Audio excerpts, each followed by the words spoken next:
part of our visit to the to Europe. We appreciate that. Recognized for 5 minutes. Yes, I hate that I didn't get to reminisce with our good friend, Mr. Farage. But nevertheless, it's interesting that we're sitting here and we're talking about the so-called threats to the First Amendment when the biggest threat to free speech right now is the old guy that is sitting over in the Oval. Now, Mr. Farage and I met over a month ago, and he has made it a brand of being this free speech warrior. And one of the things that I wanted to recap was the fact that he literally tried to shut down my ranking member as he was engaging in his own free speech. It seems like it's more so free speech for me, but not for thee, a lot of times with certain people. And it's sad that he had to run and have lunch with Trump or to go raise some money for his 4-member party. So, Mr. Price, you get to be the lucky one to help me figure out what exactly free speech advocates believe. It's good to see you again.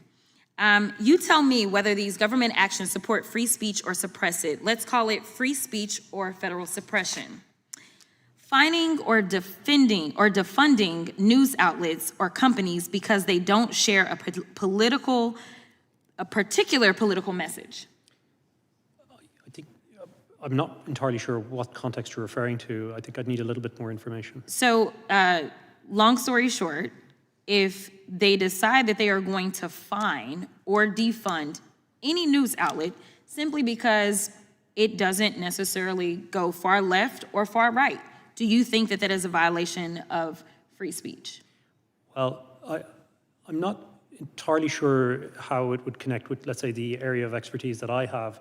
I think you may be referring to the PBS controversy. It's probably not something that I would be able to really... Not necessarily, but let me go to Professor K. Professor K, did you understand my question? Fining or defunding news outlets or companies because they don't share a particular political message? Yeah, thank you for the question. At the very core of the First Amendment is a prohibition of viewpoint discrimination. Okay. And what you described sounds like viewpoint discrimination. So it definitely sounds like federal suppression.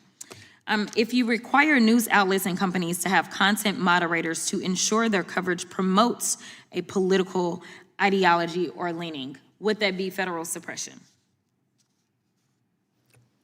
Well, that does sound like an interference with a company's content moderation decision. Banning materials because of their content. Materials. Yes, so like books. Oh, of course. Well, and we've seen this in the range of book bans at libraries across the country. Absolutely. What about threatening private companies with lawsuits or fines unless they do the government's bidding? Sounds like pressure that would be undue, yes. Okay, so I agree with you. All of these actions are exactly what Trump has done since he's taken office. Make no mistake, Trump is weaponizing his idea of free speech to force folks and companies to become his political puppets to promote his propaganda. Trump and Republicans defunded NPR because they argued it was biased. Trump has removed books discussing racial discrimination at U.S. military academies, including the amazing Maya Angelou's autobiography, I Know Why the Caged Bird Sings. He's tried to strip funding to schools across the country if they don't remove materials that include discussions of racial discrimination or that promote diversity.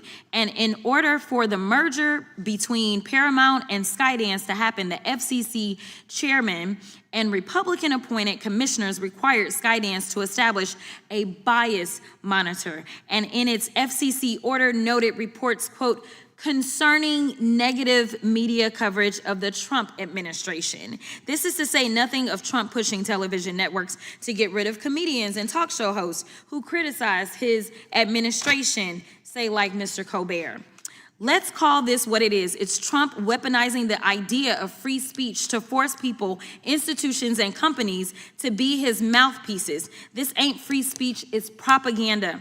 Meanwhile, my Republican colleagues are out here having a meltdown over the European bill, one that, by the way, includes provisions to fight child trafficking. You know, it's frustrating because we talk about being fiscally responsible and we talk about free speech. And right now, as we're having these discussions, you know who's trying to shut down members from voting in the way that they want to vote?